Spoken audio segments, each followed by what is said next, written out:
Hello, welcome to my channel. मी आणि आई. तर बघा, आता माझा जीव खरंच खूप वैतागलेला आहे. आता मला इथे राहावंसं वाटत नाही आहे. मला असं वाटत आहे की खरंच घर सोडून चाललं जावं. कारण मला ना खूप चिरड आलेली आहे. काय करावं? एक तर कोणी ऐकत नाही आपलं, आपण कोणाचं ऐकून नाही राहिलो आहे. आणि आता आमच्या घरी भांडणं चालू झालेले आहे. खूप मोठ्या प्रमाणात भांडणं होऊन राहिलेले आहे. आता मला सहनशीलतेच्या बाहेर झालेलं आहे आणि मी आता घराच्या बाहेर जाणार आहे. मी अजिबात इथे राहणार नाही आहे. मी कुठे दुसरीकडेच तरी राहणार आहे. कारण काय, तर माझ्याच्याने आता सहन होत नाही भांडणं. मला तुम्हीच सांगा आता, की खरंच एवढ्या दिवसानंतर मी सहन करते आहे. किती सहन करावं माणसाने? सहन करण्याची एक मर्यादा राहते. मी काही सामान घेऊन चाललेली नाही आहे. मी काहीच सोबत नेत नाही आहे. मी आणि माझा मुलगा आम्ही बघू आता कुठे राहायचं आणि कुठे जायचं म्हणून. तर आम्ही आता चाललो आहे. जाता जाता मला असं वाटलं की तुम्हाला एक व्हिडिओ दाखवून द्यावा की आम्ही कुठे जाणार आहे आणि कसं जाणार आहे म्हणून मी हा व्हिडिओ काढत आहे. नाही तर खरं म्हणजे व्हिडिओ काढायची माझी अजिबात इच्छा नाही आहे. पण कसं राहते ना, तुम्ही यूट्यूब फॅमिली आहे, तुम्हाला हे सगळं दाखवणं गरजेचं आहे. तर खरंच म्हणून मी तुम्हाला दाखवत आहे. मग तुम्ही मला म्हणणार आहे की तुमचे व्हिडिओ का नाही येत आहे. बघा, मला जर कोणाच्या घरी चार्जिंग करता येईल तर मी करेल. कोणाच्या घरी मला राहता येईल तर मी राहील. आता सांगते मी तुम्हाला तसंही. सोबत मी माझ्या मुलाला घेतलेलं आहे. कारण माझ्या मुलाला बघणारं कोणी नाही आहे. म्हणून मी माझ्या मुलाला घेऊन चालली आहे. मला असं ना खूप रडायला, खूप वैताग आला माझ्या जीवाला. काय करावं, काय सुचत. आता मी तुम्हाला सांगतो, कोणी नाही कोणाचं बेकार आहे सारी दुनिया. किती रडावं किती नाही मला समजत नाही. माझ्याच मागे दुःख कसं काय एवढं वर्षाचं शेवट आलं तरी पण माझ्याच मागे दुःख आहे. आज वर्षाचा शेवटचा दिवस आहे तरी मला रडायला खूप झालं. मला खूप कसं तरी वाटत आहे. माझ्या मुलाला घेऊन मी कुठं दारू पिरू. मला कोणी नाही आहे नातेवाईक, कोणी आपलं नाही आहे इथे. मला असं वाटते आहे की मी कुठंतरी निघून चाललं जावं. माझ्याजवळ पैसे पण नाही आहे, माझ्या मोबाईलमध्ये पण पैसे नाही आहे. काय करू मी? मला सुधरतच नाही. कोणी कोणाचं नसते. मला तर खरंच खूप जीवनाचा कंटाळा आला. कोणी सुधरत नाही माझ्या म्हटल्याने.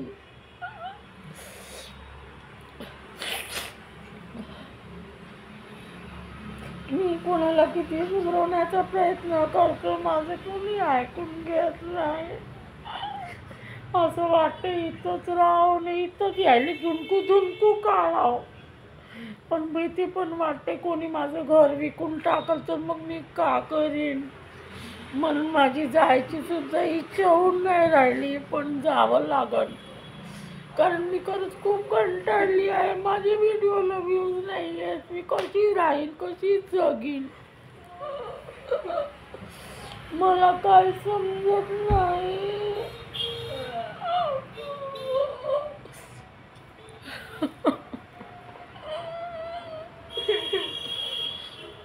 मला 31 आहे. माझ्या हातात 2 रुपयाच्या बांगड्या पण नाही आहे.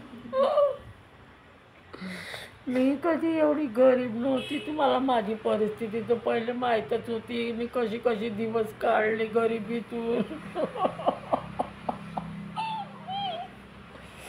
पण मी आता नाही राहू शकत या घरामध्ये. लई वैताग आला मला. मला रडणं पण नाही सुधरत आहे. खरंच मी यूट्यूब फॅमिलीला माझं दुःख सांगू कशी. पाहू आता कधी माणूस येते आणि कधी काय होते. तर माझ्या घरात कोणी विकून तर नाही टाकल माझं घर. तरी पण मी तुम्हाला माझं रडू आवरून दाखवते. आता एक वडापाव आणला मी आणि तो खाते. मी दिवसभराची जेवली नाही आहे, खरंच सांगते मी तुमची शपथ.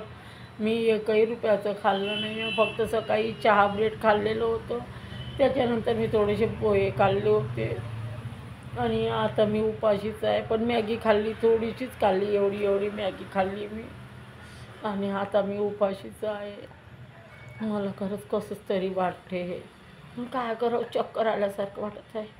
हे मला पाणी दे रे, पाणी दे थोडंसं. चक्कर आलं मला चक्कर आल्यासारखं वाटत आहे.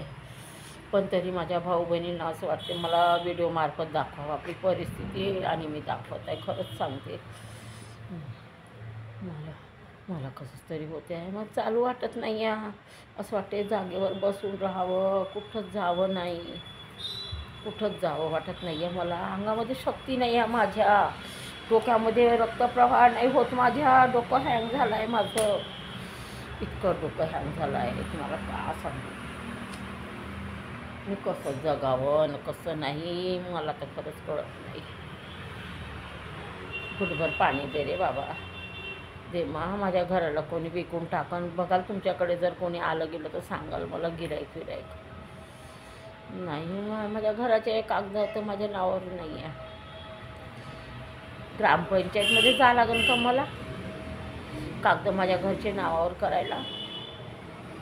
नाही, शहरामध्ये ग्रामपंचायत नाही राहत, कॉर्पोरेशन राहत. आता आठवलं मला, माझं डोकंच नाही चालत राव. खरंच सांगते माझं डोकंच नाही चालत. कसं करू, माझ्या डोक्याला काही सुधारणा नाही होत आहे. रक्तपुरवठा कमी आहे माझ्या डोक्याला. मी कधी 1 रुपयाची माझ्या जीवाला औषध नाही घेतली. मी सगळ्यांना औषध देत गेली, पण मी माझ्या स्वतःच्या जीवाला औषध नाही घेतली. आणि अख्खी दुनिया आज 31 आहे आणि काय लोक बाप्पा देवा, मला तर काही सुधरेना असं झालं. तरी मी तुम्हाला सांगते, मला असं वाटत आहे माझं डोकं खूप दुखत आहे. पाहते, जिथं रात्र काढता येईल तिथं रात्र काढेल, जिथे मला खाता येईल तिथं मी खाईल. पण मी आता मला कसंच तरी वाटते आहे खरंच. मी आपल्या जीवाला गोळ्या नाही खाल्ल्या. खरंच सांगते भावा बहिणींनो, यूट्यूब फॅमिली, तुम्ही माझी स्टोरी पहिल्यापासून पाहत आले आहे. तुम्ही पाहत आले आहे, तुम्हाला माहीत आहे मी कशी गरिबीतून दिवस काढले आहे, कसं माझं झोपलं होतं आणि आता कशी मी वेळ काढली. राहावंसं वाटत नाही. माझे लेकरं आपल्या घरी आहे, का करू मी सांगा तुम्ही. मला कोणाचाच आधार नाही आहे. चल बाई चल, आज 31 आहे आणि मी थोडासा बाम लावला डोक्याला. भरभर डोळ्यातून पाणी आलं माझ्या. बाम लावला, माझं डोकं दुखत होतं. तर मी म्हणलं चल एक खोटं नाटं व्हिडिओज बनवून टाकून द्यावं. तर तुम्हाला कसा वाटला माझा व्हिडिओ तो सांगा.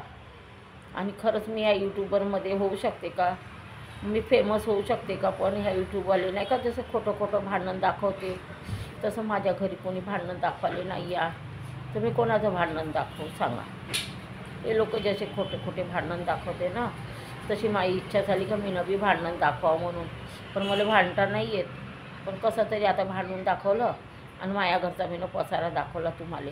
आता तुम्हाला कसा वाटते माया पसारा तर तुम्ही सांगा कमेंट्स करून. मी चालली आता रस्त्यानं जाईन. मी तुम्हाला दाखवीन कोणाच्या घरी जर थांबली तर मी. आणि कोण भेटतं का मला, कोण येते माझ्या घरी झगडे सोडवाले तर देवा मला माहीत नाही.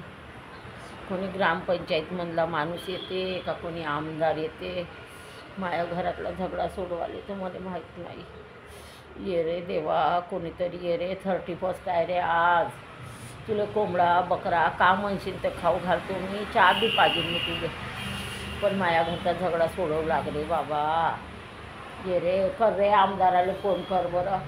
ए बाबा कर रे फोन आमदाराचा. मी नाव बी नाही ओळखत जी कोणत्या आमदाराचे. मला पत्ता बी नाही गावत, नाव नाही माहीत, पत्ता नाही गावत. पण माया घर तर माया नावावर आहे. माया सहीशिवाय कोणी कसं विकन जी. आणि नवऱ्याच्या बी नावावर असलं तर पहिले घेणारे लोक कशी घेतील जी. नाही खोटं असन ते व्हिडिओ. नाही बापा, मी चांगली आहे. मी सुखात आहे माझ्या घरी. मी चांगली आहे, खाऊन पिऊन सुखी आहे बाबा मी. मला खोटे भांडणं नको आहे. मी तर असंच करून पाहिलं एक व्हिडिओ का मला जमते का म्हणून. तर तुम्ही मला सांगा खरंच मला जमला का हा व्हिडिओ. काहून का हे जसे खोटे लोक यूट्यूबवर भांडणं करतात का नाही. आणि 15 दिवसानंतर नवऱ्याच्या गाडीवर बसून त्याच्यावर खांद्यावर हात ठेवून चालल्या टुपूक टुपूक लग्नामंदी. असे खोटारडे लोक तुम्ही ना आयुष्यात नाही पाहिले राव. हे इतके खोटे. विक्स लावू लावू काय रडून राहिले, पोरबारं सोडू सोडू काय घरातून पळून राहिले, काय ते घरामध्ये बायकोले मारलं झोडलं न बोललं न केलं, ह्या गोष्टी दाखवू दाखवू व्ह्यूज कमवून राहिले. मग मलाही वाटलं, माझंही डोकं तळकत होतं, माझंही डोकं थोडंसं दुखत होतं. मी बाम लावला, मलाही रडायला आलं. मग मी रडली तुमच्यासमोर एवढी सारी. आता नाही रडत बापा मी. नाही बाबा, खोटं नाटं व्हिडिओ नाही बनवत बाबा मी. मजाकीमध्ये बनवला हा व्हिडिओ. तुम्हाला कसं वाटलं? मी पुसतो काही माझे डोळे पुसतो माझे डोळे पुसले मी ना. पुसले मी ना माझे डोळे. माझ्या डोळ्यात पाणी दिसते का? काहीच नाही. मी रडत गिडत नाही. ह्या अशा खोट्या गोष्टीसाठी मी रडत नाही. पण बामची वास येऊन राहिली माझ्या हातानं. डोळ्यालाही लागलं बाबा बाम. जाऊ दे. चला तर बाय. कसा वाटला हा व्हिडिओ आणि कोणाची कॉपी आहे हा व्हिडिओ हे तुम्ही नक्कीच कमेंट्समध्ये सांगा. लोक कसे विक्स लावून बाम लावून आणि रडून भडून आपले व्हिडिओ बनवत आहे. हे निर्लज्ज लोकांसारखं थोडंसं करण्याचा प्रयत्न केला, पण मी निर्लज्ज बनणार नाही आहे. मी सहजरित्या हा व्हिडिओ बनवून बघितला, मला जमतं का म्हणून. तर तुम्ही नक्की सांगा व्हिडिओ जमला का आणि कुणाची कॉपी आहे हा व्हिडिओ हे पण नक्की सांगा. तर चला बाय. 31 happy new year. नवीन वर्षाच्या खूप साऱ्या शुभेच्छा. जुनं वर्ष होतं, जुन्या गोष्टी होत्या, जुन्या आठवणी होत्या, म्हणून मी हा व्हिडिओ बनवला आणि तुम्हाला कसा वाटला तर ते नक्की सांगा. चला बाय.